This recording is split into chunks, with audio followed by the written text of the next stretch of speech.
Hey everybody, it's design time with Dave and Kory. Uh, we don't. Who knows where James is? He's rebooting his computer or doing these other technical things, but that's all In right because California. yeah, because hey, here he comes. I'm here with Dave Chalker, Dave the Ah, Game. Hey Dave, and we're gonna. So it's a very special episode of Design Time. Uh, and we're going to talk about stuff. Let's just jump right into what you've been designing lately. what I've been designing lately. Yep, I've been working a lot on this game called Heat that just funded on Kickstarter a few weeks ago. cool. Feels like both yesterday and forever ago because Yep, that's how Kickstarter's work. yep. Uh, And how was the Kickstarter experience? it's not my first, yeah. Yeah, you've had a bunch of experience. Yeah.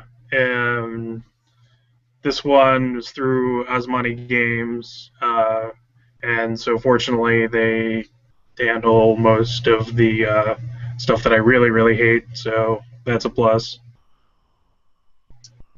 Yeah, awesome. The which stuff do you really hate?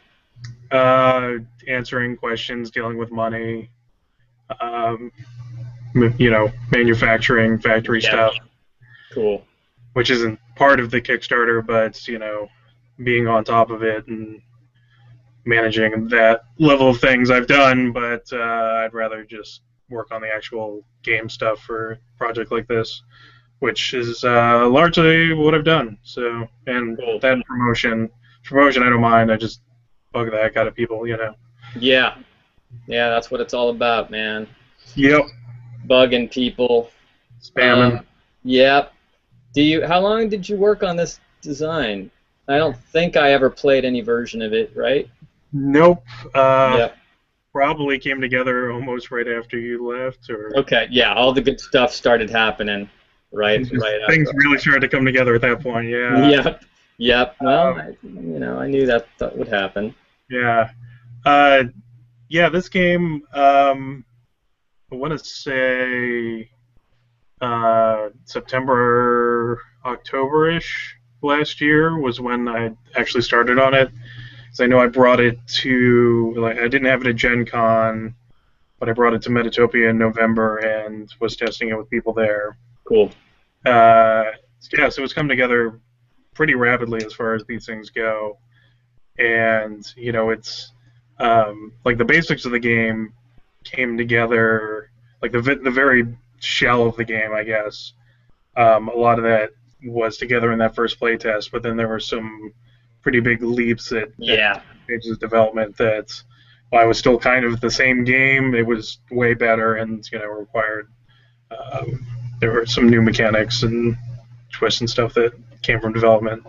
Um, and because all along I was thinking of it as sort of a micro game, like Love Letter was one of the influences. Yeah. It's one of those things where there's a bunch of different cards, and when you change one card, because there were so few of them, it would have all these ripple effects. Yep. So then we'd have to playtest again, make some adjustments on the fly, and every time you make one change, you got to make all these other changes because everything was so tightly integrated together. You know, Yeah. in a Yeah. game where there's like 200 cards, it's doesn't come up as much, but when every card is doing a thing and is likely to come up in a game, you know, Yep. uh, play doesn't get tricky. For sure. Have you? Um, so I know in the past couple of years, have you done what other board game projects have you worked? I mean, it sounds like you've done some RPG stuff, right? Yep. Are there other board game things that I've missed in the last year or two, or is this Uh, your next big one? this was the next big one. You and Yeah. I had a game called Criminals that we did together. Oh yeah. How did that Uh, go? it's still out there. People can still buy Yeah. it. They Okay. don't, but you Yeah. can. Yeah. Yeah. Right. um, but we did do that pass on it. made a few tweaks to it and expanded the players and that kind of thing. Yeah. That was Cool. probably the last big kind of Yep. push. Yep. So, and then yeah, you've done some RPG stuff. You've been involved in some Kickstarters. You're doing some writing, I guess, and design and Yep. things. Yeah. Yep. Cool. Cool. All over the place. Yeah. Overall, how does all this stuff fit into your life right now? Are you viewing it as a hobby? What are your aspirations? Uh, Always a difficult question. Um, yeah, so I know I can't make a living on it, yeah. and um, it's just something, it's not something that I could even try doing full time right now. It just wouldn't work for Yeah. really any time at all. So I kind of have to put it in a hobby area, but hopefully nobody I work with watches this. But there are times, like I like my day job, but part of what I like about it is that I do have time I can steal for working on other stuff. Yep. Not all the time, it's been really busy the past few months and really haven't had time. But during slow periods of the year, I can work more on other design and Got it. so do some of it during the day when there's stuff going on and also stuff in the evening. Yeah, hold that thought, Dave. I just want to see if James is here, but he has both his camera and his mic muted. Hey, James, is your mic muted on purpose? Yeah, I'm here. Okay, good. Hey, James. Yes, my mic is muted on purpose. Okay. Hey, Yeah. hey. Keep going. Cool. Okay, cool. Just wanted to make sure. So James I'll jump in later. Yeah, James will jump in, when he needs to at the precise moment. Awesome. So, That's great. yep. So, long term, what would you like? What would you like to happen? Like, whether or not that's a fantasy or how likely it is. Fame, fortune. Yeah, I mean, are you interested in working for a company are you mostly interested in freelance game design? I mean, do you want to be, what kind of designer do you want to be? I'm sort of just taking it as it goes. I Yeah. mean, I do like the freelance part of just being able to work on stuff I really like, which isn't always the case. It's often not the case with a lot of these kind of corporate gigs. Yeah. There's some of those that would interest me, and I would be able to do a lot of stuff I like. But overall, right now, at least I can be a bit more choosy about what I take on, and also, when I have a new game idea, I can just put it together. It's got a flip side too of how difficult it can be to get stuff out there into the market, but very least, the design part of it, I've got a lot of freedom. So that's something that would be tough to give up under another options. I mean, even if I was like a full-time freelancer, I wouldn't be working on stuff that I wanted to work on all the time. I'd have to work on stuff to pay the bills. I'd have to keep stuff going, which something like that could come together. It could fit into any number of things. I like doing a lot of different things. I like that I can do board game stuff and RPG stuff and, blogging and whatever else, all kind of at the same time, or, focus on one for a while and then move to something else and go back and forth. That part's pretty nice. But for the time being, I'm just sort of taking that how it's available. Cool. How has the board game industry changed in the last couple of years, or has it? Like, I've been more out of the loop. I haven't really, I haven't shown any game to a publisher in probably, I guess, a couple of years now. Is it changing? What's going on out there? Yeah. Yeah, it's interesting because you and I and James, are like there's the Protospiel crowd, like we were talking about Yep. before we went online, and that's kind of at this point more of an older and more established one. There, the the first Protospiel I went to all those years ago, there was like reps from Mayfair and a bunch of other kind of more established Yep. companies that are still around and doing big things, obviously. Um, there's that vibe. Uh, that's kind of uh, more product of its time, I guess, where that was the main thing of getting your game out there was pitching it to one of these established publishers. A lot of them were in Germany. They'd come here for games, and that would be the process. But I go to an event like Unpub. I went to for the first time this year, the big events I went to in January, and that was mostly Kickstarter companies. There Yeah. were publishers there, but they're all, like maybe all but one or two were companies that put all their stuff on Kickstarter. They don't have a traditional fund a full print run kind of deal, and they're largely a lot newer. And then mixed in there are also people who are just running Kickstarters or similar for themselves, and a Yeah. lot more of that kind of self-publishing, whereas self-publishing previously was you had to sink a couple grand into it and print 5,000 and stick them in your basement, Yeah. Forever.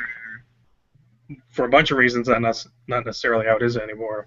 Yep. So, both those worlds still kind of exist, and you'd think there'd be more overlap, but it really is a big stylistic difference.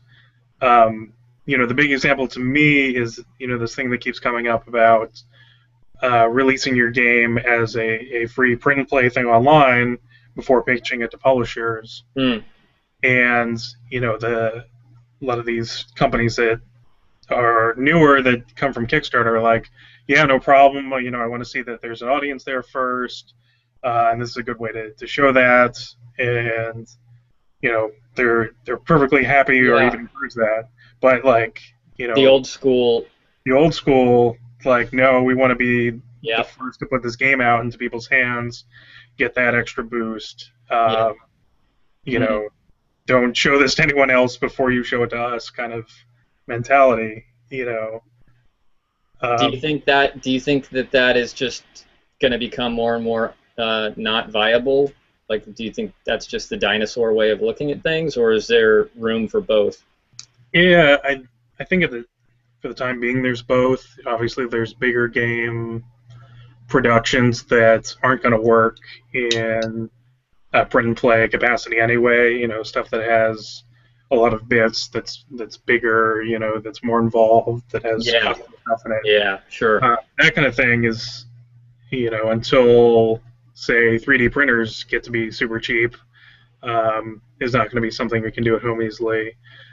But I don't know. It's hard for me to say because both sides kind of have their data for why they do what they do, Yeah. and they say, well, obviously this sells more if you get into people's hands first and they talk about it. Well, obviously, when you give it out there for free, it takes away this many sales. So I try to, I don't have a strong opinion because I don't know what the Yeah. actual data is, and I don't think it's Sure. really being studied overall. Companies are doing their own kind of analysis on it. So I'm just kind of going with it, but it's Yeah. interesting to compare those two things, How does it change for like you and I? Maybe even, especially for me, like I'm maybe even less interested in, I don't know, self-publishing or even getting involved in Kickstarters, maybe because I'm lazy. Like, is it easier? Like, if I have a design I'm shopping around right now, is it generally easier to find a publisher, like a Kickstarter-based publisher, or is it more risky? Like, is it more likely that I'll get hooked up with, a small-time operation that doesn't do a great job with it, or how does it change for us than it was like 5 years ago or something? I mean, it's always been tricky Yeah. connecting with a publisher, It's just a different kind of tricky. I mean, there's a lot of I don't use Kickstarter Publisher as a put down in any way. Mm-hmm. There's a bunch of them that have really great track records, and clearly they're going to be able to execute on it if you sign with them, and they can show you there's this many. And at the same time, there's companies that don't have done a bunch of them but don't have a great reputation. But at least as a designer, you can research that kind of thing ahead of time. Yeah. But it does require kind of knowing, what those publishers are about, what their process is, what their track record is like, and kind of weighing these benefits, what it's going to mean to sign with this kind of publisher versus this kind of publisher. Yeah. And then getting to them in the first place, my experience lately is, this newer crowd of publishers is easier to get to. They do kind of more go out of their way to see a lot more designs. Yeah. Especially because they're not quite as worried about sinking a whole bunch of money into something that doesn't work. I mean, there's still cost if you have a Kickstarter that fails. Right. Or even just funds and then doesn't do anything after that. Yeah. But at the very least, they're not out as much as we have a warehouse full of these and no one's buying. Yep. Do you I don't need specific answers. I don't need you to reveal details of your contracts or whatever. But just in general, how are these Kickstarter publisher contracts working with game designers? So if I got some, pitched some card game and hooked up with a publisher that kickstarted it, do you just get a royalty percentage of the money that the fund money from Kickstarter as well, or what? How is that? How are designer royalties working with that stuff? Yeah, I mean this varies by company too. Yeah. Okay. But the agreements that I've seen for Kickstarter specific, you get money for those copies sold. Sometimes it's even a bonus for the actual Kickstarter copies because more money is coming directly to the publisher versus having to go out through distributors and whatnot. Sometimes it's just flat, the Kickstarter funds, we're going to make this many copies and you get your royalty cut from that. They tend to be relatively straightforward, at least. I mean, you have to factor in some of these, if they're more concerned about what the game sells for. Your own math gets more complicated when it sells for one price or it sells for 3 different prices on Kickstarter. Yeah. Versus, early bird versus standard versus deluxe or whatever. And then versus more one rates in retail.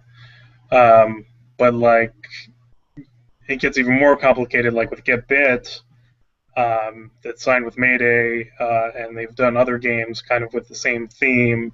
Yeah. And they've had those as add-ons to these other campaigns, and so then you've got to figure out, okay, this is how much they charged for my game as part of someone else's game as a throw-in for a different price, and double checking all that can be pretty complicated. Yeah. Wow. Yeah, I'm just gonna leave mine in a drawer. Yeah. Sounds better. You'll never get disappointed that way. That's right. That's my goal. Yeah. No disappointment. Yeah. Cool, man. Go ahead. So, with you and I and Criminals is another, for me it was an experiment in seeing if I wanted to publish something. Yeah. And what's your overall take? I'd say, no. I mean, part of it is that I haven't, for example, if I developed more games and put them up on the same platform, you get more cross sales that way. Yeah. And I haven't done that. It's the one game that's been up there. I haven't done a ton of promotion. So if I put a lot more effort into it on that actual publisher side, then I'd probably get more out of it. But that said, the game is out there. If people want it, they can get it whenever they want. Yep. Um, so it kind of depends on what your goal is, for what the game is. Like when I sign with a publisher and it's an established publisher and they kickstart the game, I know that game's going to get out there. I can say specifically, I want this game in stores, which is kind of a big deal for me. Yeah, I see. Yeah. Versus the game that sits in a drawer or that I've pitched to a couple publishers, Yep. and they've said no, or it goes into their slush pile or whatever. People can't get that game in any way. So, print on demand's kind of this middling level where, yeah, like Criminals is a game I love, and I'm glad people can get it. I wish more people were playing it. Yep.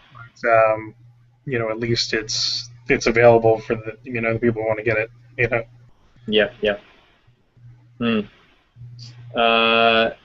Yeah. So a lot of the Kickstarter-based publishers, they are getting stuff into stores and things. I mean, like they're big enough to be doing that. Yeah, the established one definitely have that channel already open. Yeah. And there's times when these Kickstarters explode and they're giant things and they get signed through distribution that way. Right. And again, it depends on who you sign through.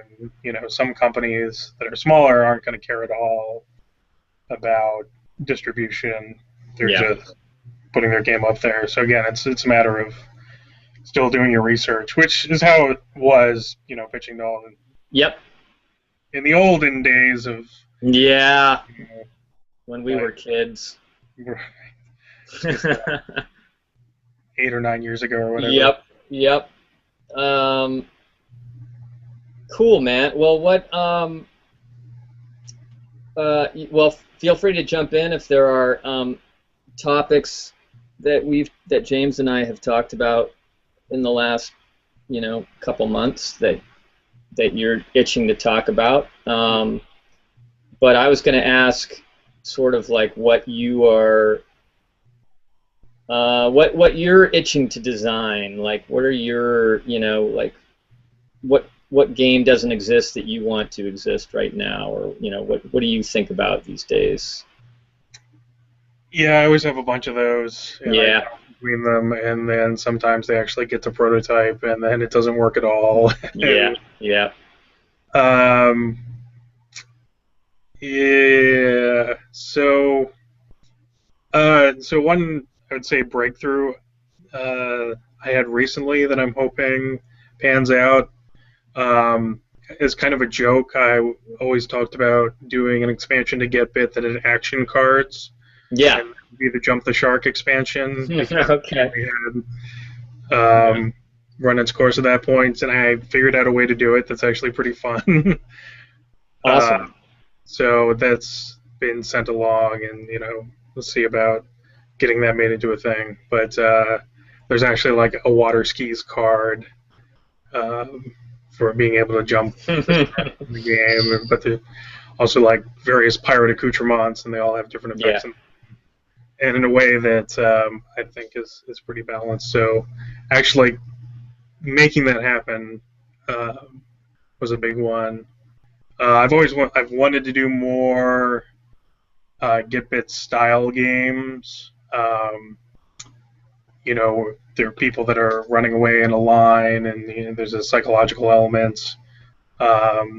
Even ones that have multiple roles, like not all just running from a shark or something else, where there's actually kind of like 2 or 3 teams all trying to do something, and I've never had a prototype work for that. Yeah. You've played them. I've tried different Get Bit dice games, and none of those have really panned out. But someday, Yeah. someday I'll crack the code of shark dice. What else? What are the big trends right now? I mean, my Dominion kicked off this whole deck building thing, right? Worker placement's been really big these days. Yep, and there's a lot of variance with both of those. Yep. Um, I mean, you still see new deck builders, but trying to do different things finally than you know than just being the standard Yep. Dominion play with different cards, which I think is good. I think that's kind of cooled off a bit, but it's still a genre I really like. Yeah. Um, there's a lot. I mean, the the Euro game style, of that's about making your optimization engine Yeah. in different ways. I think that's even bigger than it was before. Like it kind of Yeah. Interesting. popularity. Yeah, now it's I think partly because of how much bigger strategy games and stuff are now. Hmm. It's kicked off a lot of different games like that. So I mean, I guess I wasn't even really so You're saying strategy games in general have gotten bigger. I think so. Yeah, Yeah. like especially the Euro. You know, like a lot of Americans taking what we used to call Euro game Yeah. things and giving it different levels of components of design, combining new things. Yeah. It's not necessarily a genre I go after. If there's Yeah. ones that are recommended to me or that have something that sounds really innovative, I try it out. But it's not even what I really look for nowadays. But I think it is a big Hmm. trend. How would you just what do you look for nowadays then? I like innovation and new experiences, and Yeah. doing things in games I haven't done before, Yeah. things combined in interesting ways. Yeah. Let's talk about like there's a bunch of episodes that we've talked about these subjects about theme, and even the last week we talked about the sense of wonder and like um, man, I mean role playing games in general is a huge topic, but how like what do you get out of board games, and do you or in movies and other things, like do you so there's stuff like blockers, right, which you totally were there from the beginning of that game, Yep. and it's pretty abstract, right? I mean that game is really just all about game mechanics. Like, so how do you feel about that kind of thing these days? Are you more or less interested in that? Uh, I mean, I still play blockers and still like it a lot. Yeah. As one very specific example. But yeah, someone would have to tell me, like, if I were not involved with it at all and that game were to come out Yeah. tomorrow or on Kickstarter or something, someone would really have to sell me on it. They'd have to Yeah. say, no, it's like super elegant and Yeah. and there's a lot of these things going on. Like it would have to be pitched to me kind of hardcore because otherwise I would just probably lump it in with a bunch of other stuff. Yeah. I see. Um, there was this game that I've been playing a bunch lately called Gravwell. Yeah. I don't know much about it. It's a very elegant kind of light to medium weight game about trying to escape a black hole Okay. where you move towards the closest center of gravity. So it's this really simple, like the card set's super simple. It's numbers and letters, and closest to A runs the card first, and the number is how many spaces you move. But because it's got the rule of being drawn towards other sources of gravity, it's a simple set of rules that make this bigger thing, which is part of thing I think we all really like. Um, but it's one of those things where I probably like I happened to meet the designer when he was in town and had heard some buzz about it, but people like if I just seen it's a science fiction game, I would have had to have really been sold on it, or else I wouldn't have checked it out. I'm really glad I did, but how many other things out there are there that nobody has discovered and Right. told me about?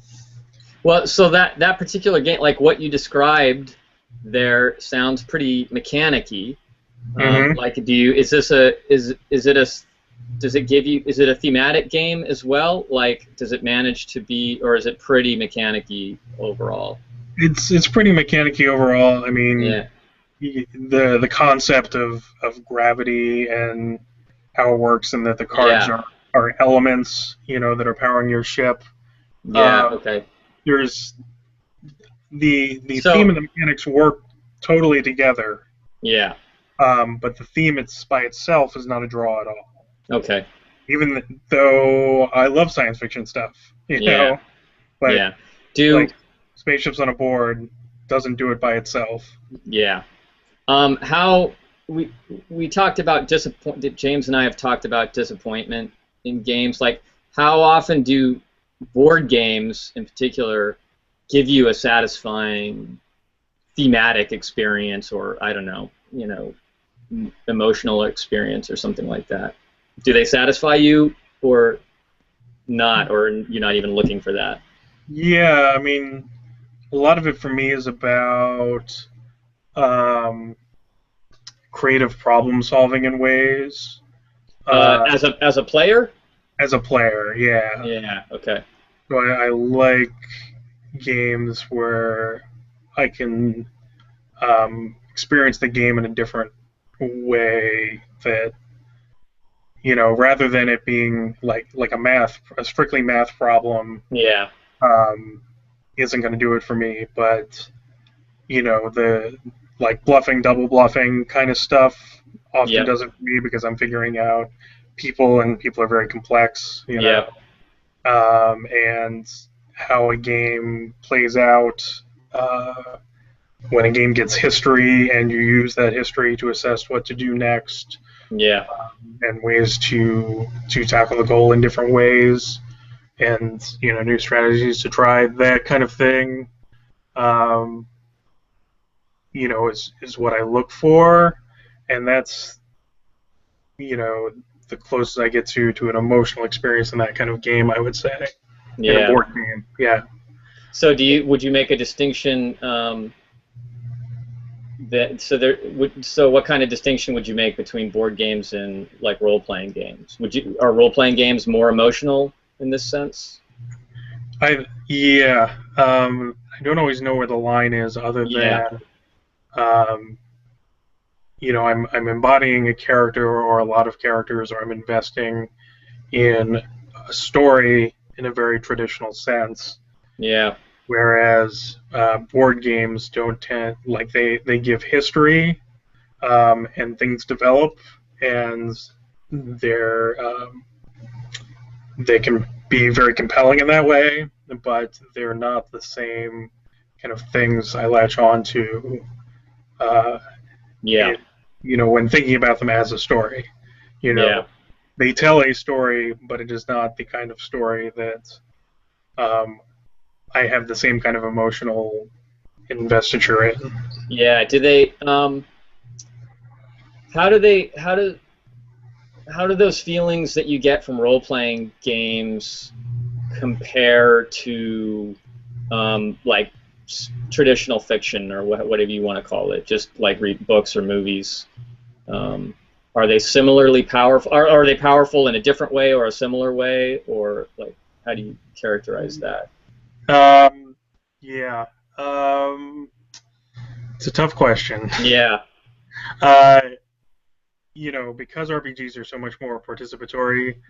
Um, I mean, the big thing is, I think they're a lot more surprising. Mm. Um, you know, even when I'm running a game where a lot of things are planned out, surprises still happen. I still have to react to them, and those moments of surprise are what leads to a lot of moments I enjoy in those kinds of games. Yeah. Whereas books and movies, I mean, I really like the ones that surprised me there too in delightful ways. Right. But I feel like I've read so many books, I've seen so many movies, Yeah. it's less likely. It doesn't quite come up as much, Yeah. or I'm surprised to the same extent as when I'm playing a game like that. Interesting. And does the surprise um,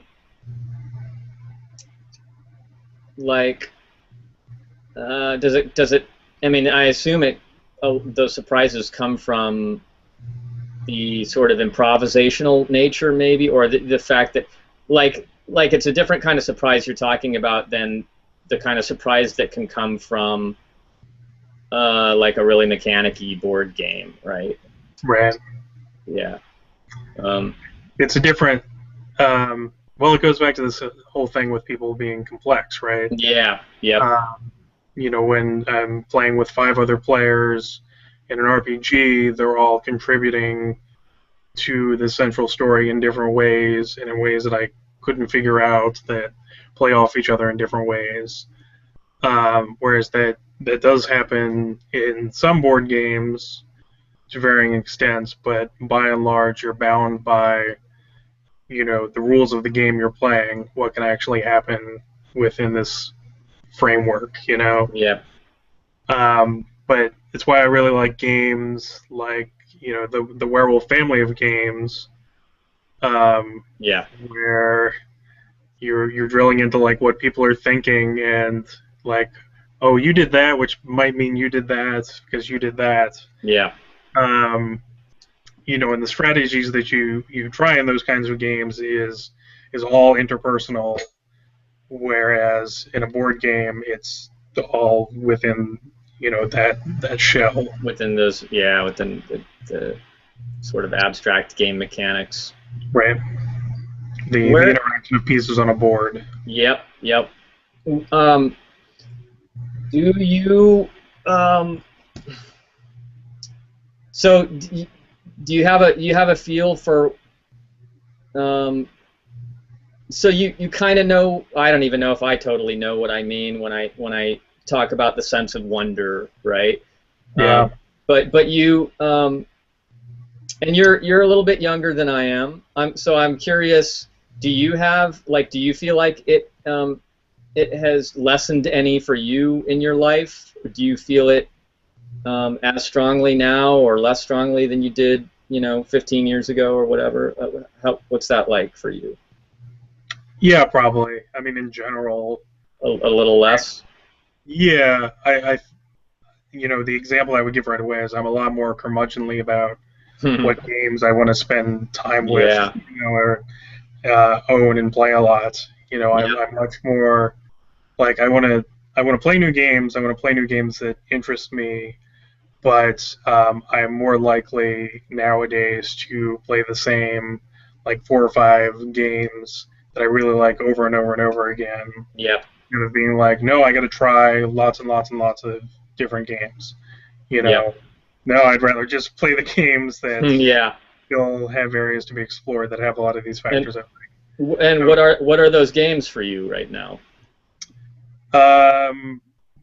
One of the big ones that's really recaptured me in the past few years has been Magic the Gathering. Oh, cool. Okay. There is so much depth to that game. Yeah. Probably unmatched by any other game ever. Yeah, I believe it. Yeah. I mean, like, it's got to be up there with Go, and like, yeah. I mean, a lot of people wouldn't understand that or accept that, but they're it's got very, to be. but yeah, I can. Yeah. Yeah. Sure, In yeah. in an abstract sense of depth or whatever. Yeah, they're very different. Right. And Magic is been very interesting to me because there are so many other micro games within it. Yeah. Same rule set and card pool. There's so many other things you can do with it that all have their own different effects. Yeah. So that's been the game that I've spent a lot of time with. And so I'm guessing for you, none of these other, like, I mean, I know these aren't necessarily even considered the same style of game, but I've played like SoulForge and I've played Hearthstone and stuff like, and I'm guessing those don't touch Magic for you. No, not at all. And Yeah. I've tried them too, and it's not the same for all Magic players either. Like, Yeah. I have a bunch of Magic playing friends who really enjoy both those games, Yep. and even play the tournaments in the same way and that kind of thing. But they're missing a number of elements that make it so strategically rich for me. Yeah. And there's none of these. Well, there's not nearly as many different ways to play. I see. Even you just consider like, SoulForge has to, like, there's drafting in it, which is one of my favorite ways to play Magic, and something I like a lot. But that's only because they programmed it into the game. When it first came out, there was no drafting, and you can't play all these other formats. But the cards I have in person, I can do any number of things with. Yeah, that's interesting. It's an unfortunate element of computer games, is that you're just dependent on what those programmers decide to do. Right. And that's a big point. I mean, I play some computer games, but yeah, for me, it's I would be highly doubtful it would ever get replaced. Tabletop games would be supplanted by and large. Yeah. Yeah, I was just going to ask you about that in general. How computer games play in, like, how you compare them to board games and movies and books, and as far as how big a part of your life are they? Yeah, well, the funny thing is, the games I play the most on my iPad, that I play multiple times a day, are pretty much all implementations of a board game. Yeah. Okay. Board games that have come to the iPad, and that's pretty much all I play. And there's been other games that I've detoured into that I enjoy, that I'll play on and off, but the ones that I stick with and play over and over and over again, I play the board games first. Yeah. Interesting. So wait, I don't remember if I asked this specifically, but let me ask it again if I did. Between role-playing games and movies and books, did you say that you actually do role-playing games give you more of a sense of wonder these days than those? No, yeah. It would be hard to rank them for sure. Okay. But I would say I'm more likely to be surprised. Okay. What happens in an RPG than a book or a movie. Yeah, got it. And I think that surprise factor would be how I define at least part of this sense of wonder you're talking about. Yeah. Okay. Neat. Yeah. It's funny. That's a real gap for me in my experience, because I just still haven't played a whole lot of role-playing games. Mm-hmm. And for some reason I just haven't been able to make that happen. Even when I was there, I didn't make it a priority to try to play some more of those with you and stuff. Yeah, I mean, they're an investment in any number of ways. So yeah, it's often easier to get a board game to the table, which is one of their strengths.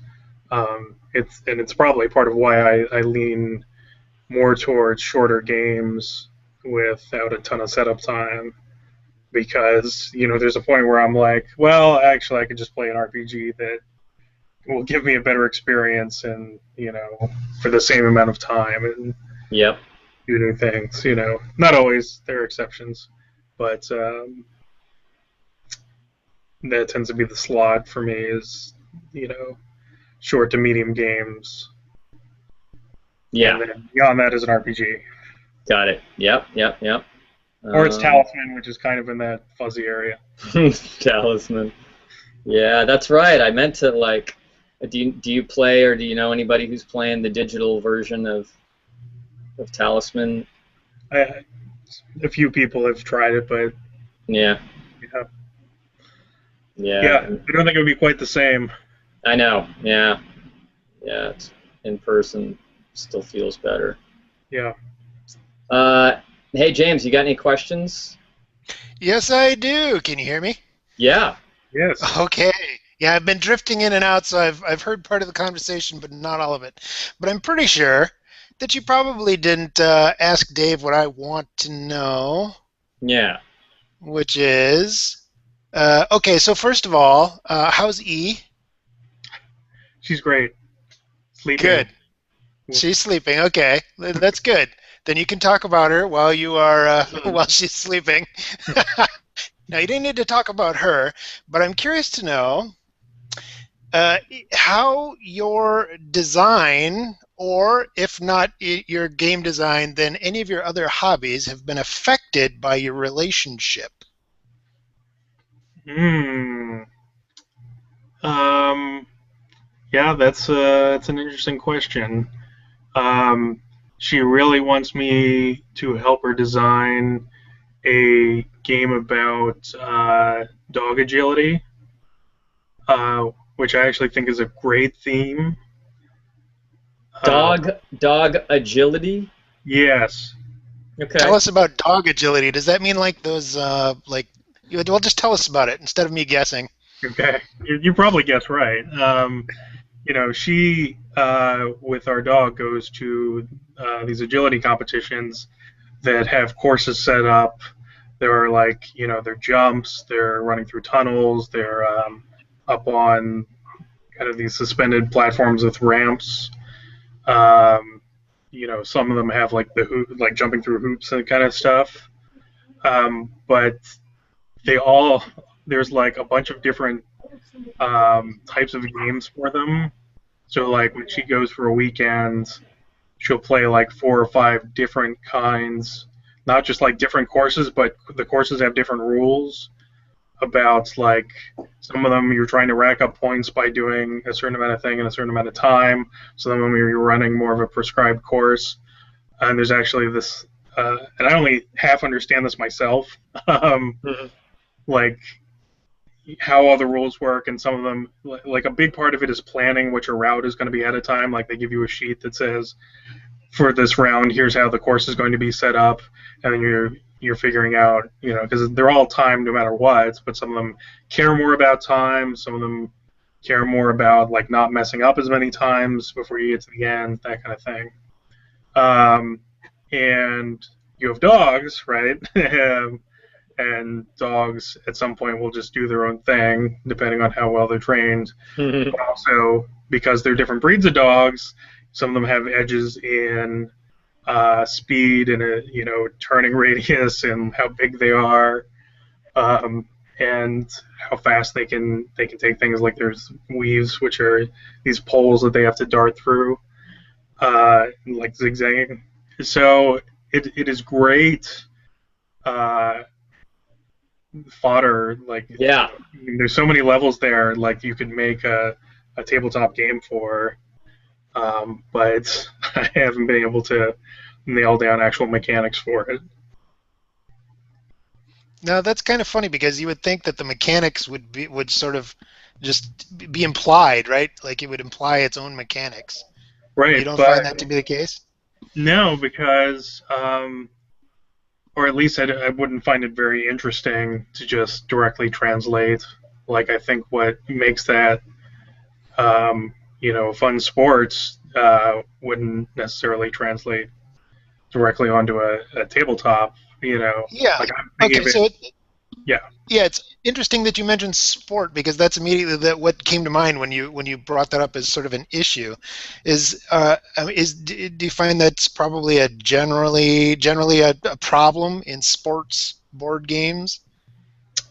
Um, I, I don't play a lot of them, but I know the ones that appeal to me more are the ones that try to distill the essence of like what makes that sport fun and the parts that people talk about versus trying to be like a simulator. Right, less simulation-y. Mm. Yeah. Yeah, Steven might be a good person to talk to about that. He plays. I think he plays several, and of course he's got first and goal. Yep. Yeah. Yeah, and first and goal So look like the kind I really would like. yeah.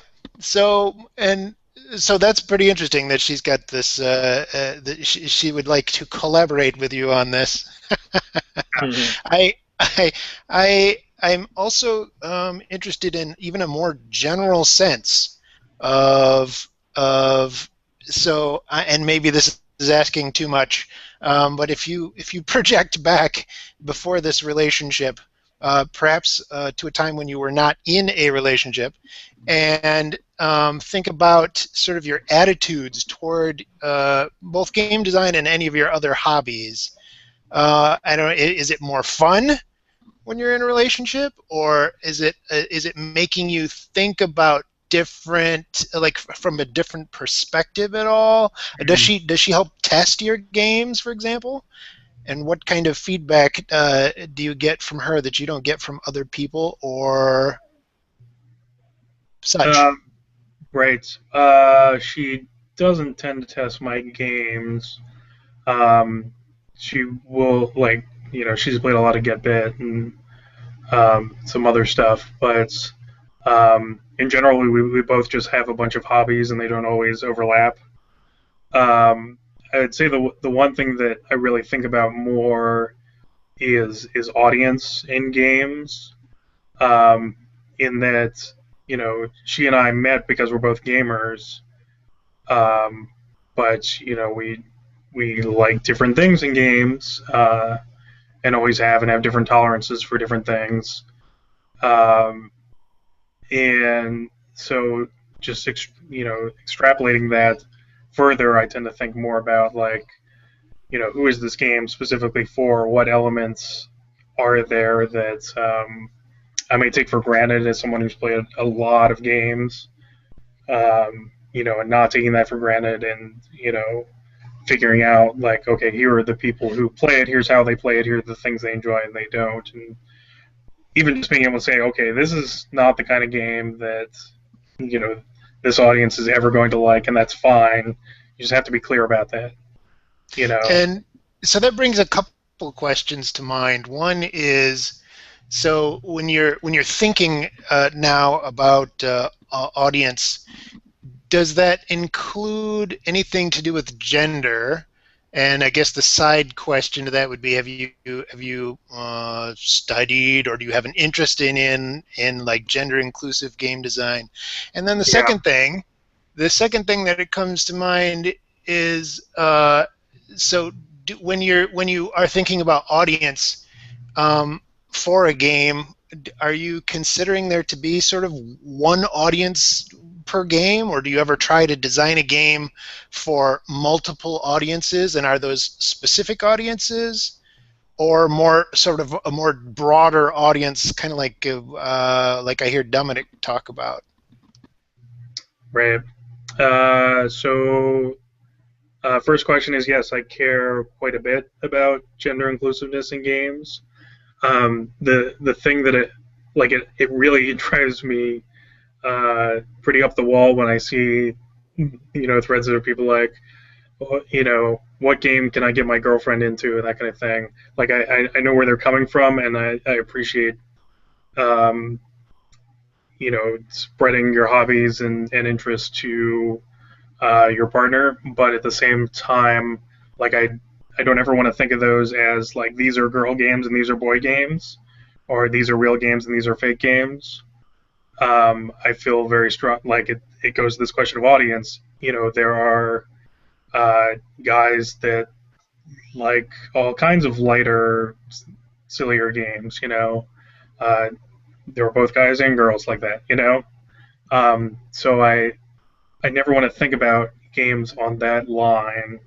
I want to think about more of taste preference, how much strategy and forethought is involved, um, tolerance for like psychological stuff in games versus more optimization type thinking. You know, Thinking of audience in that way is how I tend to look at it. And even, to go to the second part of the question, I think, okay, there are like specific mechanisms in games I think about audience with, or like there are people who really like drafting, like me. That's a very specific kind of mechanism. But I'm also very interested in, thinking about the people who don't like it and why, and what kind of decisions it forces them to make. Um, and does that apply to this other game or not? Even flipping all the way to like party games, where I don't tend to think there are party games that work for absolutely everybody. But you think about what situations party games are in. You think about like how much people will or won't want to have to think about stuff uh, while they're playing this game. And that's party games. That's other light games. The ability to kind of invest more in a game or invest less in a game. Like that's all stuff I think about in terms of audience when I get to a point with a game. It's not where I start most of the time. Um, I tend to just have an idea and prototype it and go from there, no matter what it Hmm. is. But So at some it's point in development, yeah. right. So it's part of your development process. And then so that makes me wonder, how does it affect your play testing? So you've been to some events like Protospiel and some of the other broader events where you get people perhaps testing your game that you would say are probably not your target audience. This is Mhm. something I struggle with when I'm play testing, especially games. Sometimes I feel like the games that I'm trying to make have very small audiences, maybe, or or fairly small. And so, how do you process that feedback from people who are not your target audience? Do you just yeah, go ahead. Yeah, no, I totally get what you're saying. I've struggled with that too. I tend to be very hard line about saying, like, okay, at a certain stage of the playtesting early on, I only want to test with the playtesters I know I really like working with, and not putting it anywhere near anyone from the public. And even the Thursday night game night that Kory and I are both very familiar with. Um, there's like the core of testers. I want to get involved with the playtest, and then someone will sit down and be like, "Oh, you're trying something new. Can I try it?" I'll be like, "Okay, but So, uh, well, does that mean they're not generally helpful, or are they helpful in a different way, or what I does it tend mean? to, yeah, I want them to be playtesting at a point where I know they'll be helpful. When I feel like the game is solid enough, or if there's specific things I'm looking at, while I'm playtesting it.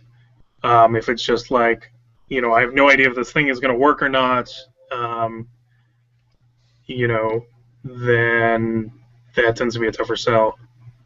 Yeah, I mean, Yeah. I've had plenty of experiences. I mean, part of my concern is that they are not going to have fun, even if Yeah, they say they want to get to play, and sometimes it even sounds condescending, but for me to make this decision for them, but I'm just like, I don't think you're going to have fun with this, right now in the current state. Is playtesting supposed to be fun? there are people who Mm, play who think it is. yeah. And the rest of us know better? Yeah, Yep. No, no, kind no. of. I know. It is fun. It's fun for game designers, I think. So yeah, maybe that's just part of what comes in. I don't know. So you've probably both participated in. So I'm sort of flipping the coin over here. You've both participated in playing prototypes where you were not the target audience clearly, and so what how does that shape your feedback on the game? It shapes it into an abrasive, annoying. So exactly the same, right? Is that what you're telling Yeah, yeah, me? No yeah. No, difference. Dave, what's your? Yeah, exactly.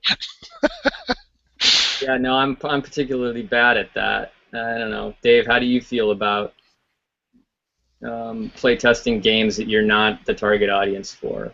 Yeah, I hate it myself. I don't like to do. I just don't want to do that. Um, I find you can be in a really uncomfortable spot. Sorry, I'm plugging in here. Yeah, yeah, like Dave is in right now. Correct. In I wonder how right now. an awkward I don't have position. any video, so okay. Yep. Uh, yeah. So I've been in those situations where I say, this is not necessarily my style of game. Here are the things that I would try. Here are the things that, uh, you know, like I didn't like. Here are things that I really think you should work on, no matter what. Even though ultimately this will never be a game that ever gets in my top 10, Yeah. but at least here's some improvements. And reactions can be, okay, I'll try that. Or another designer might just dismiss you as like, well, you're not my target audience anyway, so forget it. So I kind of look at it in that there are uh, some things that I consider problems in any game, Yeah. and no matter what the audience is or you know who who is playing it or who's Yeah. Yeah. should So always I look at think that was, yeah, I think that was the answer I gave in a previous episode too. Was that if I find, wow, this is really not my kind of game, I sort of switch over to an exclusively engineering perspective, yeah. Yeah. um, rather than as a player or potential player. So we we were talking. Well, we've been talking about a lot of things. So, actually, before we go too much further, Dave, I'd like you to admit that you haven't actually watched any of our previous episodes.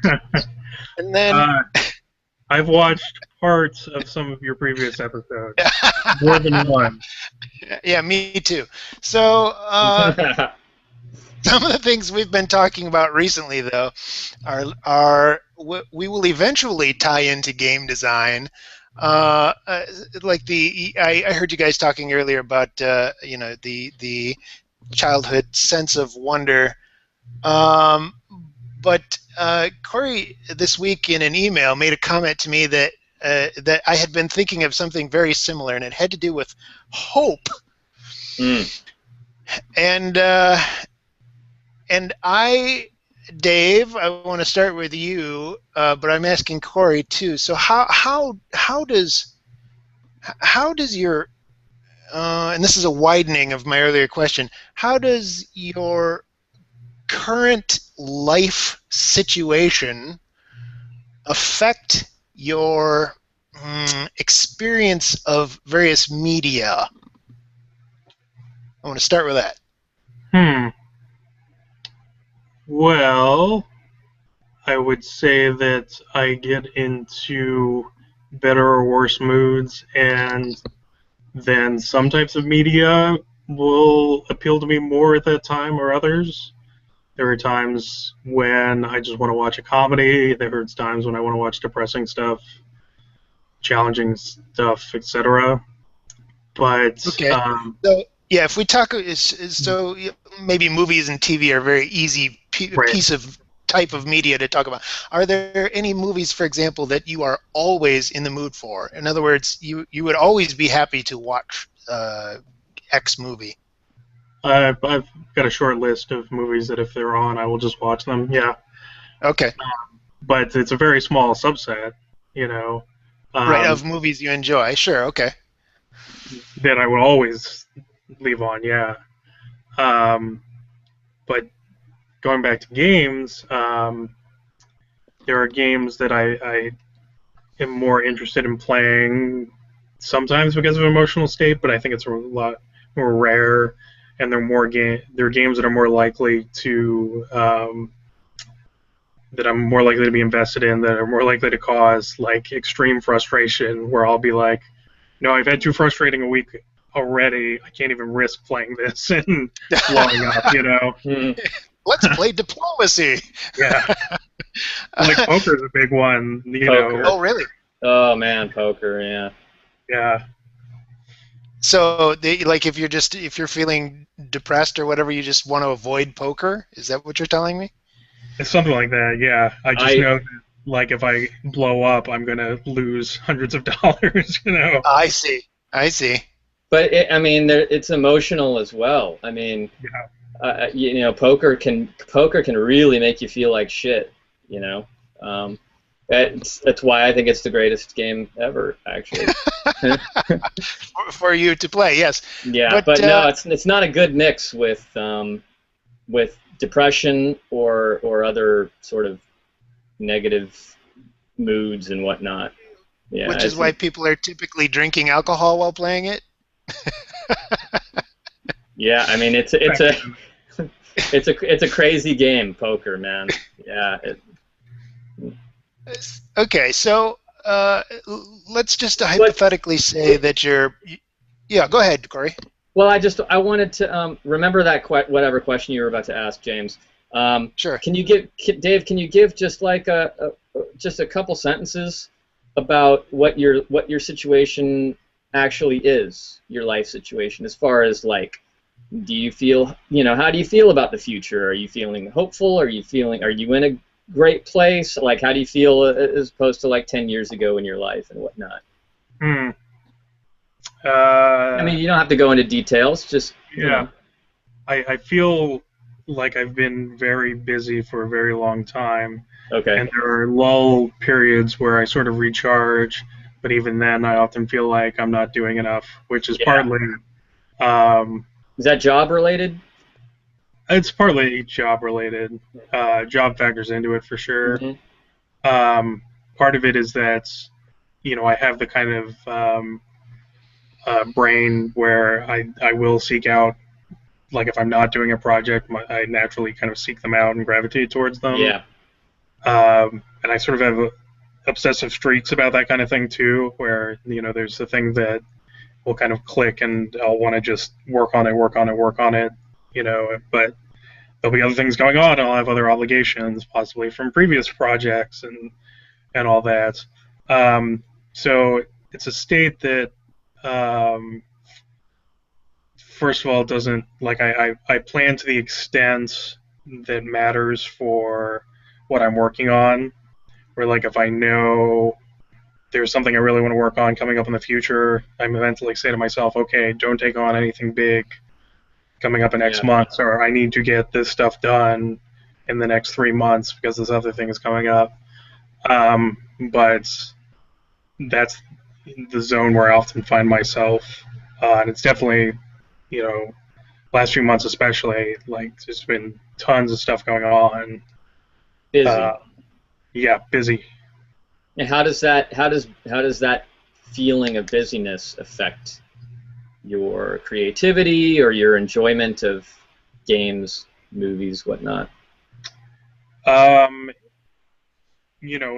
Busy and stress often Yeah. overlap depending on how you manage them. So yeah, there are periods where I solidly just need to recharge. Yeah. Where I've been, if I'm busy for so long, I need to take days where I just want to sit and watch something passively, where I don't want to have to be working on anything. I just want to watch something. So, yeah, without getting into super specifics. Yeah, of course. That's been the state for a bit now. Okay, so James, did you want to go on with what questions you were going to ask? I'm more interested in a different angle now. Okay. So what? But now I don't know what my angle is. What's the angle of the dangle here? I'm trying to ask. about. Okay, so I'd like maybe I need both of you to talk about this. I was trying to get Dave. I was trying to get you to sort of contrast, and maybe there is no contrast. Maybe that's the answer. But contrast your I think your creative impulses, or even just your experience of art, um, when you're in a what we'll call a good situation versus a bad situation, or a happy situation versus a down situation. And the reason I might then need both of you to talk about it is I don't know. Kory has been kind of down, sort of generally, for the last few years. Is that fair, Kory? Yeah. And Yeah, for the last 30, 40 years. Yeah. yeah, exactly. Yeah. Well, I mean, up and down and up and down, Yeah, right? yeah, yeah. But so Dave, has there been a time in your past when you've felt when you've been maybe in Kory's situation, or am I just comparing apples to oranges, or comparing Dave's to Kory's here? Yeah. Wait, I who's don't know. the apple? Who's the apple? Who's the orange? No, Oh go yeah. on. Yeah. Very Yeah. good question. Oh, I wanted to point out earlier too that when my connection wasn't really working, that we had instead of design time with James and Kory, this was design time with Dave and Kory. And then when I came in, if we combine, this is so stupid, we combine Dave and James, we get Dames and Kory, and that's really what people want to watch. Oh That's we've kind of established that that's really what it's all about. that's that's kind of what I'm getting at, right? Yeah. So I like long, horribly long question short. Does Yeah. getting laid make you more creative? How about Uh, that? Yeah, that's a great question. I don't know that I have a good answer to that. Um, That's totally Well, fine. did starting a new relationship? I don't remember how long ago that was, but did you get a burst of creativity?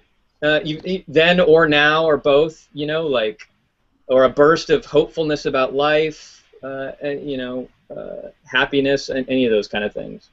Right, and of course, don't just limit it to getting laid is just one thing people can Yeah, get out of a relationship. exactly. um, so we've been dating over 5 years now. Oh yeah, Yeah, I that's didn't. good. Didn't realize. I didn't remember. It's been Yeah, 5 that's been years. longer than I remember too. Yeah. It's been a while. That's awesome. I was just trying to think back on. Um, I mean, like I don't have a good baseline. I think Yeah. Okay. I have times like it didn't feel like a big burst of creativity, but on the other hand, it's like I was busy devoting energy to a new relationship, and in our case, we started out long distance, and then uh, I kind of pulled her up here to Maryland with me, and that took a bunch of work, Yeah. just logistic wise, and so like separating that from everything else going on is, I know that I can do that, but I mean there are times when I've been pretty depressed, and I definitely feel like my output is not good. Yeah. Then there's very specific things that I will work on. Um, in fact, here's one of my secrets. Part of the reasons that role playing games have meant so much to me for a long time is that they were very much a way, like a coping mechanism in a lot of ways, where if I felt myself getting pulled down by depressed thoughts, I'd focus on whatever campaign I was working on or Mm. whatever game stuff. Like having a project and being able to be like, no, let's not think about that anymore. Let's try to really just brainstorm about this other thing. And it's something I still do, even though I feel like things are a lot better than they have been in other parts of my life. But it's very specific strategy that I use. That I say, like, these are thoughts that are not helpful, and instead of just letting myself think, I'll be like, no, we're going to think about this one thing right now. And Huh. And sometimes it works, sometimes it doesn't. is that are you talking about role-playing game design or just playing or some mix? It's a mix. Yeah. Before I was really doing as much game design, it was just, hey, I'm running a D&D game every week. Where do I think things are going? What do I want to put in the next session? Mentally going over what happened before, what are neat things I could put together. That's still a type of design, though. If you're It's a type of DMing, design, you're yeah. still doing some design, yeah. Yeah. Yep. But in the strictest sense, like it's much more rare to be actual like game mechanics, but just Yes. like here are things I want to include. Yeah. Yeah. Yeah. I mean, do you think that? I mean, I think that might even be important. Like, do you get as much of that effect? Maybe I almost wanted to call it this antidepressant effect from like working on pure game mechanical design. There's something more rich, I think, about, I don't know, stories or world building or I don't know. I'll still do it for that kind of stuff for games. Yeah.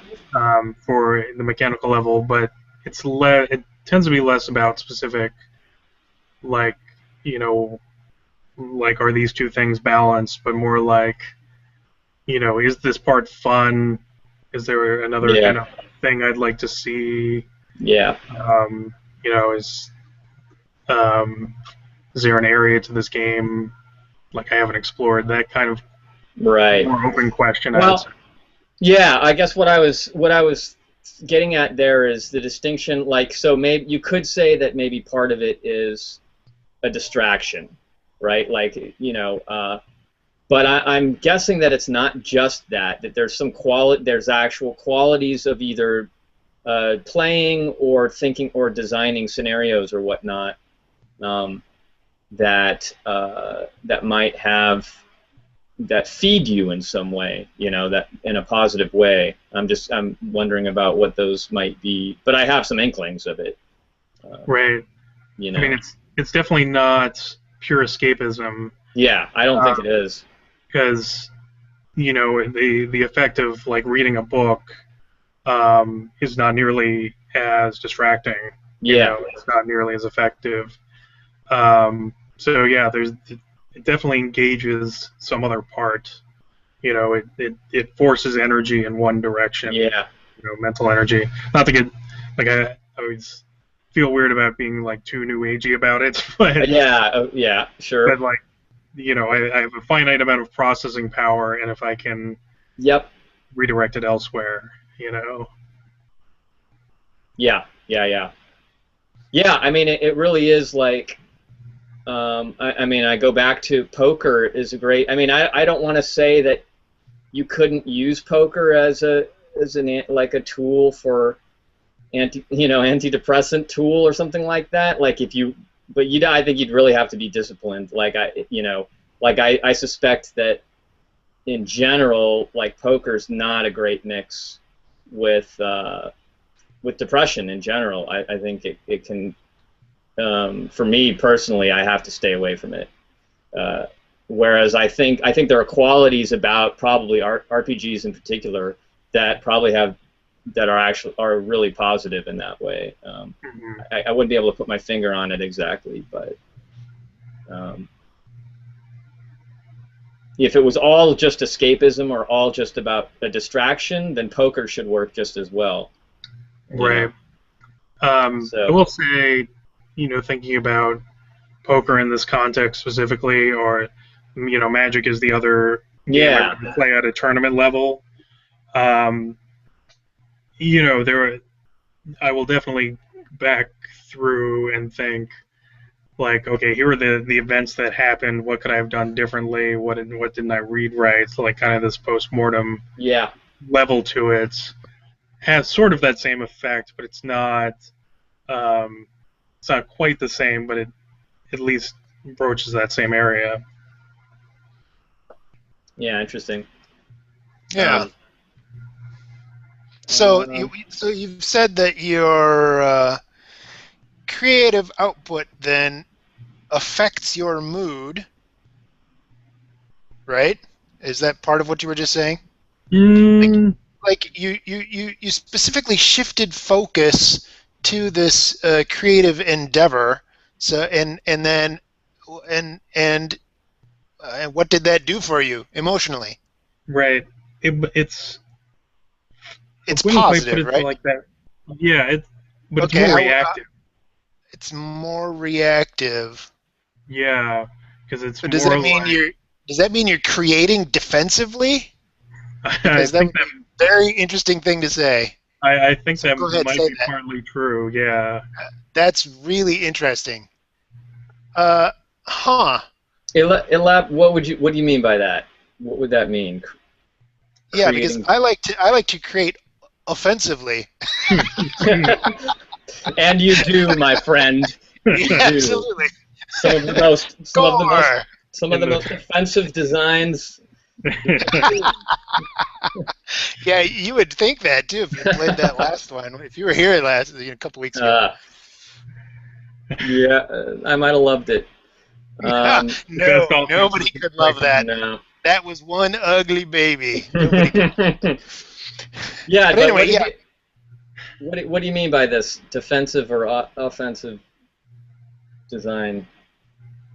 Are you asking me? Either of you. You seem to both know Yeah. what you were talking about, but I wasn't following it. Well, yeah. Go ahead, Dave. If you, I mean, okay. I've got an idea, but Well, yeah, it sounds like you actually have experienced it. So I talk from can definitely experience, define the please. defensive part. I think more than the offensive part. That's Right. Yeah, that's right. entirely true. Yeah. But yeah. So if I you know feel mood slipping in specific ways um, that I recognize, um, the defense is to focus on a more positive thing, and not like puppies and rainbows, but like here's a problem I need to solve. Like, I have a game coming up this weekend. This is a problem that needs to be solved instead of thinking about these other things. So it's like as these things come in, that's how I deflect it. Now, of course, I think about it at other times, and there will be other periods where I'm creative that aren't linked at all. But there's definitely a defensive element to it. That these are things that I probably would not have thought of had I not, been in that mood. Hmm. So, does that mean that your the output of this creative impulse is different when the origin is defensive versus when the origin is not defensive? I haven't been able to pin down anything that I could say, oh, that came from a bad period or something. But yeah, I wonder. Like Yeah, in sort of more traditional arts, a lot of artists can go back and go, "Oh, there's my yeah, blue when I period. painted that, I was in a really dark place when I painted Yeah, that." Yeah, I remember painting this, right after we got back from, Europe, our trip to Europe or whatever, right? So, but you don't find that the case with either scenario design or game design? yeah, I've never been able to pin it down specifically, but so much of it is ephemeral. Where like I come up with ideas for a session, I run the session, and then the session's done. It's not you look back to a certain extent, but it's not Yeah, that's true. fine. Um, and it's sort of the same way with um, the points along game development, where like when something like that happens, I don't plop out with a fully formed game that's awesome already. There are just there are pieces of games in there, and so the final product is a product of whatever creative you know process I had in the first place, plus a lot of playtesting and development. So if some part of it were more negative than others, then it's probably gotten smoothed out by the end. By the time I have a game ready to publish. So there, something you just mentioned that the when you're doing scenario design, say for a specific campaign, a personal campaign, not scenario design to be published, you're designing. Well, I'm still calling it design, but you're creating something. You're creating a kind of a piece of art that is intended. It's almost performance art. You're intending it to be experienced once by a specific group of people. Uh, and Uh-oh.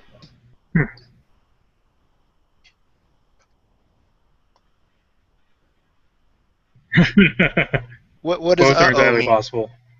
Um, Oh, I lost you there. You cut out. I don't know if you cut out for Dave. I got the question though. Oh, okay. Yeah. Um, Okay. Performance art or insanity. Those are my two options. You, Make up your own options. Oh, yeah, I see why I'm cutting out. I popped down to right. 2.5 G. Okay.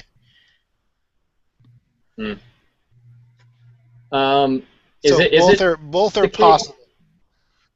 Yeah, Dave, is it the case that how much like performance art is it, or do you reuse things? Yeah, that's the interesting part of the question for me. In that, if I do a scenario that I really like, I will reuse it to death. I will Okay. run it at conventions. They'll get turned into published things. They'll get tweaked and changed, Yeah. and reused down the road. I've got a number of staples, that I ran once as part of some other longer game, and that I pull out as like, this is a scenario I can reuse for other things, just Yeah. by changing the setup and other things. Um, even like different game systems and whatnot, which, it is interesting. I think the medium's really interesting because it's a combination of, that story plus the rules plus the players that happen to be playing, you know. Yeah, that's what I was wondering about. So when you how much? So it must be shaped somewhat by the particular players who were in the game that you were creating it for, right? But you are able to sort of abstract that away, like you're able to still take that scenario and use it in some form with a totally other group of players. Right, because the Yeah. concept itself is, if it's a strong enough concept, it's what's doing a lot of the work of driving it. Yeah. How these people react to it is how it plays out. So um, the same setup might get presented to three different groups, um, and they're all going to run with it in different ways. Yeah, I see. Cool. So there is still this really ephemeral aspect to the whole thing. Like the way each session plays out is going to be a unique experience. Yeah, Yeah. and they're fun to compare and say Yeah. this Mm. group did this and played out like this, and um, even aside from my stuff, published adventures that are out there since the beginning of D&D that a bunch of different groups have played. GMs that have run it will still compare stories about, well, my group did this. Yeah. You know, it's just that if it's something that I've created that I run a bunch, I get to see firsthand all the differences. All the different ways it can go. Right. So And one. what Go ahead. Go ahead, James. what I was curious. Okay, and I must be on a delay again, but I'm curious, Dave, if you have experienced anything that has come close to that kind of thing in electronic games. I mean, did you ever play Neverwinter, or I don't know any of the MMOs, and do any of those get close to that same experience that you've had designing scenarios? Hmm. I did play Neverwinter, but not really. I mean, there have been RPGs I've played online that are um, play out kind of like that, but still one of the things where, sitting around the same table is still my ideal version of that experience. Um, but if you're talking about things that have been programmed, basically, nothing's really latched on. There are video games I really enjoy because they're telling me a story and I'm making decisions and I'm involved in it in certain ways, but they don't hit that same kind of thing. Like they're closer to a movie or a book for me So than. would that be stuff like maybe Mass Effect or something like that? Yeah, like Mass Effect's a good example where Yeah. I'm playing through it. It's I'm making decisions about how the game's going to go, but ultimately I want to be entertained by the story they want to tell me versus a story that's created by Yeah. me or other people. How well, to go back to that question about I don't know, if you were in sort of a dark time of your life and how that might affect your role-playing game design. So part of the more abstract question there is how expressive is that as an art form? Because one comment I was thinking about, because I mostly have experience with designing mechanical board games, which, like something like Blockers or Zendo, I mean, I think they are expressive in this really abstract way. Like they say something about my personality that I would choose to design those things, but they really aren't expressive in the sense of like Blockers is this game about having tiles that tell you what row or column or region they can be played in, right? And it's like you aren't going to glean much about what I was going through in my emotional life during the period of time when I designed that or had that idea. I don't think. So that doesn't seem like a very expressive medium, but it sure seems like scenario design for an RPG is more expressive. Do you think about it in those terms? Do you think about it like an expressive medium? Yeah, it's not because it's not just me. I think that makes a big difference. If if I had any artistic ability to paint whatsoever, and I made a painting, like that's me. Yeah, I A see. scenario is a combination of Yeah, people. The way that the GM is driving it in a lot of ways yeah, and has a lot of these core ideas, and how it plays out matters a lot to the GM, but a lot of it is the combination of how everyone in the yeah. group did it. Do you think about things like, oh, I have something to say here in this scenario, or maybe less moralistic or something or like I have a mood or a feeling that I want to get across, or do you think in those terms? Yeah, not for everything, but there'll Yeah, be, okay. especially like when you have an ongoing game, you might say like I really want this one to be really creepy or really Yeah, frustrating to then give hope later or yeah, okay. the payoff later. But in general, that's not quite where it comes from. I'm more likely to use a genre Yeah, than a mood, where like okay, this is very Western styled, or this is a revenge fantasy, right. or um, this is a musical, like that kind of thing. Yeah. Huh. Yeah, it kind of feels like there probably are effects. It would be neat to be able to go back and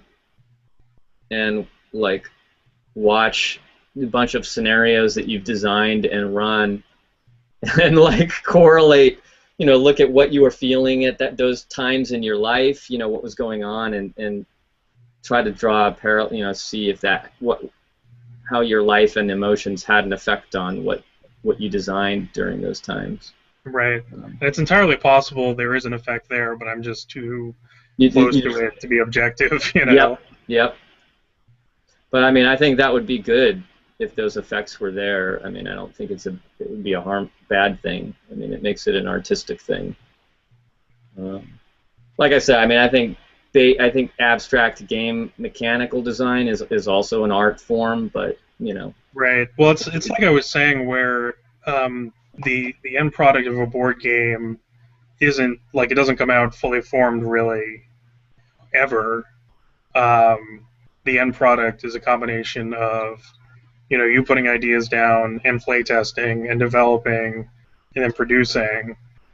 So like those kinds of things, like you've got the core in there, but if there were rough edges that came about because of mood or something, they're likely to get smoothed out through that process. Yeah. And when you get the end product, those kind of influences are less there, and it's more a product of the whole development cycle. Yeah, interesting. James, you with us? Yeah, I'm here. Cool. Again. I wasn't for a little while.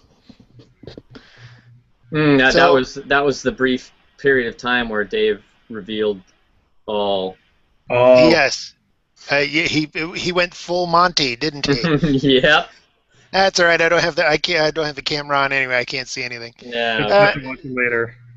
So Dave, what would you recommend to Kory to help him with his downness? I don't want to call it anything clinical. Right. I think that would be correct to call it clinical. Well, because you might remember I think our puzzle last episode that's was right. What will make Kory happy. Yeah. So Dave, please give us the solution to the puzzle, to last week's puzzle. I hear they can inject you with stuff and then surgical brain stuff. That is a whole topic if you actually want to talk about that. Yeah. It's one of these things where there's no one-size-fits-all solution, of course. Of course, but Kory is not all. Kory is one. It's true. Yes. Despite what he likes to believe, Kory is not all. But I feel like I know Kory pretty well, but I'm not an expert. You're not an expert on Kory. That's interesting. It's interesting. I don't know how this relates to anything, but as we are talking about this life situation and things like that, I feel so much like we've talked about these games that even really abstract games like Pond, and Tetris has this, and FTL has this really strongly, of coming to the brink of death, or the brink of disaster anyway, the brink of almost losing and clawing your way back, and that is very much how I feel right now in life. Yeah. Like, I mean, I lost my car on a crazy cross-country trip. That's right. I pared down my stuff to even less than I normally have had. I mean, it's in a couple. You can see it. You can see pretty much everything I own behind me in this room, and most of that isn't mine back there. It's all stolen. And I can't say in life that I love this feeling at all. And I don't know if it's just a silly, shallow thing to think that that's why that this is why I like that in games or something. I don't know if it really, but I feel it. I feel that weird connection. Like, this is a metaphor, even in a game like Tetris. But I felt it in FTL especially. Like, I have won some games of FTL where I got down to a single hit point or a single hull point in this case, and it's really it's glorious, to come back from such a situation and win. But I do feel it. I feel that it's reminiscent of real life. It's like very abstracted um, you know, experience of that in real life. And that sort of speaks to this idea of hope as well. Yes. Like Yeah. I'm really I'm scrabbling around right now. It's like my my fingertips are, I'm barely holding on. But I do have this sense of hope, you know. Yes, that's awesome. Yeah, yeah. Hope is a very positive and necessary almost. Well, in fact, it's so necessary that we deny and create false hope all over the place. Ah, see, there's my pessimism again. It's back. There you Oh, go. you just Had to ruin ruined it. I ruined it. Yep. Here I was thinking you were repaired, and Yeah. then and my hopes were dashed. Well, it's a zero-sum game. Yeah, that's the thing. You know, That's the thing, right? And as somebody's. more people come into this world, there's less Yep. hope to spread around. Yeah. Yeah, I don't know how all that ties in, but I do really think that's a reason why I have gravitated towards like roguelike style games these days, and games that you can come to the brink and then claw your way back. I don't know. It's interesting. Yeah. Yeah. I think it's important Yeah. in board games and stuff too. So Yeah. it's a really good feeling. It's really tough in multiplayer games, right? Because it's so because it's you're always That's the flirting. thing. Yeah. Yeah, Yeah? that's the thing. Tell me about charity then. Charity. I don't know that word. What are you talking? You don't know that These word. So these conversations you're are talking about, fascinating when James. It's important in. Yeah, that's right. when James's connection starts to go. So if you can hear me, and if it's not 10 seconds later, Yeah. the question I'm trying to ask is, when you're designing a game, and you want to make sure that the players always have hope, how do you prevent giving them charity, and which often is called a catch-up mechanism, and how do you Yeah. feel when you are the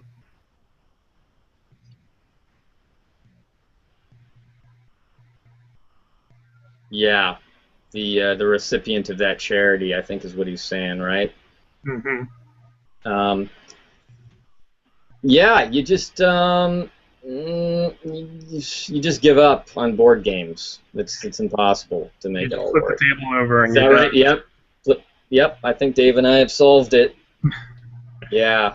I mean, it's a I don't know. I mean, you and I have grappled with this, and all three of us in various designs, right? Like, It's what makes the end game so tough. yeah. You have to have some Yeah. way, you know, like charity, obfuscation, really strong luck factors. You know. Yeah. Yeah. It's yeah. I mean, I don't like it. I would rather. I mean, in board games, the biggest problem is just getting. For me, it's not. Well, you do want to actually have hope. Ideally, you want to have hope, but the biggest problem is that when you have no hope, sometimes you're stuck in the game for another half hour or whatever, or hour. That's terrible. Whereas in computer games, you can just concede or you just die. It's like when you have no hope, you just get killed in that game and start a new one. Yeah, these are I don't have good general solutions to these things. But I don't like those catch-up mechanisms. They always feel, or they often feel, I should say, just tacked on. Yeah. They're Did you ever play? I don't know why I just thought about this. Did you ever play Mule? It's before your time. Yeah, I'm familiar with it, but I didn't play it. Yeah, yeah, that they had a catch-up mechanism in Mule. They had these random events. They were almost like, it was like their chance or community chest card events, like, Mhm. and only bad ones would happen to the player who was in the lead, and only good ones would happen to the player who Mhm. was behind. And in the middle two players, it was half and half. So we ended up sort of doing something like that in Heat, Huh. where there's a resource that's bad, that's the Heat, the police coming down on you, and as you play cards that give you score, you also take Heat with it that is worth negative score at the end of the game. But there's a finite number in the game, and how much people have taken collectively determines how negative they are. Um, so there's a so if you run out of heat, the original rule was just basically there was a limited effect, and if you ran out, you just didn't give any more out essentially. Hmm. And Chris from his body and I, talked about that, and he came up with this idea of having like a deck of cards that put some like you flip one of these cards over if you ran out of heat, and we put some heat back in, and also have some other effect. So we brainstormed a list of them, and we're like, okay, so four of them are going to be bad for people with heat because heat is supposed to be bad, and you're supposed to be punished for taking too much of it. But one of them was basically, uh, at first it was literally a, if you have the most heat, you win the game if this card comes up. Okay. Uh, and so and that person was almost certainly the loser at that point, but suddenly they could just win, right? Hmm. Um, and I playtested that a bunch, and that I didn't take stats, but it felt like that card came up way more often than other cards, and it was always like a 1 in 5 chance. There's only a 20% chance of Yeah. this happening, and this event happens like once or twice a game tops. But I kept playing it, and this card kept coming up, and the person who it happened to would be like, "Oh, that was great." So, even sometimes it'd be like, "Oh, I didn't earn that," but Yeah. hey, I won.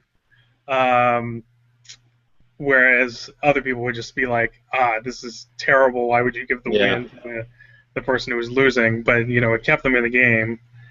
And eventually we kind of evened it out. We decreased the odds that kind of card would come up, Yeah. and the actual card is much less potent, but it's still like a 1 in 6 chance that it actually helps the person who is almost certainly losing. But it's Yeah. this, Interesting. Does it's a it? random thing. Yeah. Does it? Does it affect? I like that kind of thing more if it like actually affects how people play. Like, um, if if like at a certain point it actually becomes strategic. If you're like, oh man, I'm doing so badly that I should just push this, whatever, grab a Yeah. lot more heat, and and and because I do have this hope, I know it's, um, you might be Yeah, able that to. does happen. Yeah, Um, I like that. but like, it was interesting to watch play out where someone would be like, "Oh well, I've accidentally taken all this heat. I might as well push it all the way and try to get that card." And then what happened to them, and everyone else would be like, "You shouldn't win." They'd be really mad. Be like, "No, Yeah, no, that was my strategy," and then be yeah, like, "No, that's dumb." right. So Yeah, I mean, it's really it's hard to it's tricky to analyze luck factors in games and what. But to me, it's interesting if you actually like. There's some expected value calculation there. It might be a really complicated one, but it's like, well, if there's a 1 in 6 chance of this card coming up, you could actually calculate that, some play had a positive expected value because if the payoff is big enough for, when that 1 in 6 chance actually occurs, right. then yeah, I don't know, but yeah, there's definitely a feeling, some of it is just like what players, how they feel about it, you know. And it's like in some games it's worse than others, even if the mechanics are, you know, similarly, you know, some players could feel horrible about this one catch-up mechanism in one game, and then some other context it doesn't feel bad at all. I don't know. Maybe like, oh, I totally meant to do that, so now it's okay, but that last guy didn't do it at all. Yeah, that can happen. I like stuff. Well, you know, like all these kind of things, it's like when they have like when they're like emergent properties. Like the simplest thing I can think of is like, say you have four players with pawns on some track, and you know you're all trying to move your pawns forward, and like, but whenever you move your pawn forward onto an occupied space, you get to jump over it. You know what? Are you picturing that? Where it's like, so it's like sort of implicitly, the further back you are, the more chances you have to leapfrog forward. So there's this sort of catch-up mechanism. That's the kind of thing I like, where it's like, you know, it sort of all comes out through play. So it's like, yeah, the person with the pawn in front, if they get to move their pawn ahead 3 spaces, they're not going to leapfrog anywhere. They're just going to chunk forward 3 spaces. And then everybody else can catch up because they're leapfrogging over each other, you know. Right. That's my... is kind of designed from the ground up to be that kind of thing as the whole game. What is that? It's an economics game that's like a power grid. Okay, right. Yeah, so, right. It's an economic. Yeah, so that idea is like a metaphor for, you could do that with a lot of different mechanisms. Mm-hmm. And then it's, yeah, I think, like even in that abstract form, it feels pretty palatable to me. Like it doesn't feel unfair. It's like, oh, this is how this game works. You know it from the beginning, and then you adjust accordingly. I guess, I don't know. Do you like Hare and Tortoise, that old race game? I haven't played it. Really? Yeah. Last time I played it, I enjoyed it still. I mean, after all these years. Mm-hmm. But it definitely has these weird... It's really hard to get a handle on where you're at in that game, because there are these spaces where you want to be like in exactly 3rd place. You land on this space and it'll give you this benefit if you're in it, you know. So it's really hard to tell if you're actually in the lead or not. You know, like you might be physically ahead on the board, but you have disadvantages, and maybe people consider that kind of still too on the nose or something in that game, make too, I don't know, coercive, like our old, you know, like maybe it's too blatantly built into the rules, like, I don't know, but I thought that was an interesting example. Anyway, this is all mechanic-y stuff now. Right. I liked it better when we were talking about darkness and depression. What do you got for us, James? Yeah. No, it's glimmers of hope. That's what I like. Yes, glimmers of hope. Glimmers of hope and bittersweet endings. Yeah. Those are your next 2 games. Seriously, though, I really do prefer bittersweet endings to things to just about anything else. And I guess a bittersweet ending is something that has a glimmer of hope, right? Yeah. Something like that. Yeah. That seems like a good segue to say that it's like 1:15 here almost. We gotta, yeah. Yes, it is. That's correct. We need a bittersweet ending of our own, I think, at this point. Yep. The ending will be Dave. What's our puzzle this episode? Your puzzle this episode. We could ask about one of those maps behind him, maybe. I can't see anything, but I'll watch it. I'll watch it, and I can dig it later. Like, let's see. Here, let me put the camera on Dave. I don't think I don't think I figured out what the lower one is. The upper one has some words on it that I could probably figure out, but I don't know what that lower one is. That's a good puzzle. I can turn on my camera here. There's Kory. I guess the clue would be okay. The lower these are related in a way. Those 2 are related? Okay. Yeah. Okay. Yeah. The other one isn't. That's a good puzzle. Okay. Yeah. The map, the orangish yellow map down there. Yeah. It's good. It's a good puzzle. So that's Excellent. it. Yep. Dave, thanks so much for talking to Yeah, us. man. Yeah, this was fun. Absolutely. Anytime. Yep, have to do it again. Yep. Yeah. Yeah, and it always, I always just make these things go on forever. So yeah, Yeah. you'll have a fun day at work the next day whenever you do it. I'm working from home tomorrow, which is part of why I agreed to do this. All right. Oh. I gotta make the slog. Oh Oh, boy. man. That's Yep. all right. Awesome. This was great, and yeah, I guess James and I will be back next week with more fun.